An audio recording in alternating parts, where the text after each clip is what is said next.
অন্যের ডিজাইন কিভাবে আঁকলে তা কপি হবে না।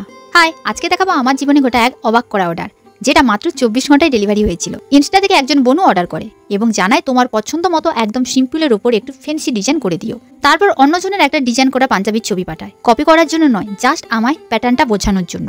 তখন আমি আমার একদম সিম্পল ওয়ার্কের ওই প্যাটার্নের কিছু ছবি পাঠাই, আর সেখান থেকে ফাইনাল করে সে ডিজাইন। আমার যেহেতু এত সিম্পল ওয়ার্কের ডিজাইন হাতে গোনা কয়টা আছে, তাই নতুন ডিজাইন করার এই সুযোগটা আমি কিছুতেই হাতছাড়া করতে চাইনি। দেখো, আমাদের কাছে সাধারণত কমজন আসে যারা নতুন কিছু ডিজাইন বানিয়ে দিতে বলে, না হলে বেশিরভাগ জন হয় আমার কোনো ডিজাইন নিয়ে আসে কপি করার জন্য, কিংবা অন্যজনের কোনো ডিজাইন নিয়ে এসে কপি করে দিতে বলে। সেক্ষেত্রে আমি বলি কপি ডিজাইন করি না, বাট ওই প্যাটার্নটা যদি কমন প্যাটার্ন হয়, কলকাগুলো আমি আমার মতো চেঞ্জ করে বানিয়ে দিই। আমি একটা কথা বারবার বলছি, সেটা হলো প্যাটার্ন।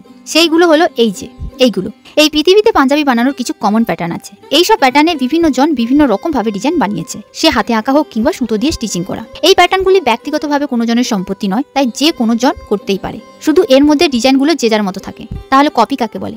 এই যে আমি যে ডিজাইনটা করছি, এটা যদি কোনো জন হুবহু যেখানে যা আছে তাই দিয়ে বানায়, তাকে কপি বলে। তাই তোমরা প্যাটার্ন থেকে তোমাদের মতো অবশ্যই কাজ করো, শুধু প্যাটার্নটা যেন কমন হয়। আর যারা বলছো তোমার সব ডিজাইন কপি, এটা মিথ্যে বলছো। সব ডিজাইন কপি নয়, আমার অনেক ডিজাইন আছে যেগুলো সম্পূর্ণ আমার, বাট অনেক কমন প্যাটার্ন আছে যেগুলো দেখলে মনে হয় কপি, বাট একটু ভালো করে লক্ষ্য করবে কলকাগুলো কিন্তু চেঞ্জ থাকে। কেবলমাত্র ক্লায়েন্টের কথা অনুযায়ী প্যাটার্নটাকে সেম রেখে আমি ডিজাইনগুলো চেঞ্জ করি।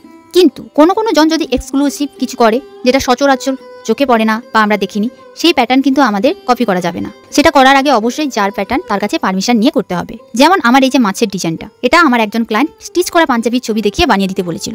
আমি তাতে এত মাথা খাটিয়ে প্ল্যান করে কোথায় কি কলকা দিলে ভালো লাগবে সেই মতো করে সাজালাম, তাও এই ডিজাইনটা কপিরাইটের মধ্যে পড়ে গেল। এই ছবিটা আর আমার বানানোর ডিজাইনটা আকাশ পাতাল পার্থক্য। মিল শুধু ওই যে প্যাটার্নটা, যেখানে শুধু 4টে মাছের আইডিয়া কপি করেছিলাম। এত কিছু করেও আমার সব পরিশ্রম বৃথা। তাই ভিন্ন নতুন ধরনের প্যাটার্ন দেখলে তাও করা যাবে না। তাই বলবো নিজের মতো কাজ করো, না হলে এত পরিশ্রম করার পরে শুনবে এটা কপিরাইটের মধ্যে পড়ে গিয়েছে, আর তখন যে কি কষ্ট হয় কি আর বলি। আর কাজ করব বললে শুধু হয় না, এই সম্বন্ধে অনেক কিছু আছে যেগুলো জেনে আমাদের মাথায় রেখে কাজ করতে হয়, কিন্তু ক্লায়েন্টরা বোঝে না। তাদের যখন বলি এই ডিজাইনটা করে দিতে পারবো না, তারা ভাবে এ মনে করে দিতে পারবে না। কিন্তু না, ডিজাইন তো কপি করে দিতে পারবো, বাট কপি করার রাইট নেই। আমি এখনো পর্যন্ত অনেক কিছু জানি না, আর আগেও যদি জানতাম শিওর মাছের ডিজাইনটাও করতাম না। তাই আমিও চাই এই সম্পর্কিত সমস্ত গাইডলাইন্সগুলো আমাকে কোনোজন বলে দিক, শিখিয়ে দিক, যাতে আমি তা মেনে কাজ করতে পারি। বাই দ্য ওয়ে, আকাশবাণী মৈত্রীতে আমার অনুষ্ঠানটি আজ সকাল 8:50 লাইভ হচ্ছে। সময় চলে গেলে কিন্তু আর শোনা যাবে না, তাই আমিও আজ তাড়াতাড়ি ভিডিও পোস্ট করেছি যাতে শুনতে পাই ওই সময়। আকাশবাণীর পোস্টের লাইভ লিঙ্কটা দেওয়া আছে, যদি শুনতে চাও ওইখানে ক্লিক করে শুনে নিও। আর সত্যি এই পার্সেলটা একদিনে চলে গিয়েছিল। পরে জানলাম ওই বনুর বাবা আমাদের ডিস্ট্রিক্টের কোনো একটা পোস্টের ম্যানেজার, তাই এটা হয়েছিল। বনুর তো ডিজাইনটা খুব পছন্দ হয়েছিল। তোমাদের কেমন লেগেছে জানিও। দেখা হচ্ছে কালকে।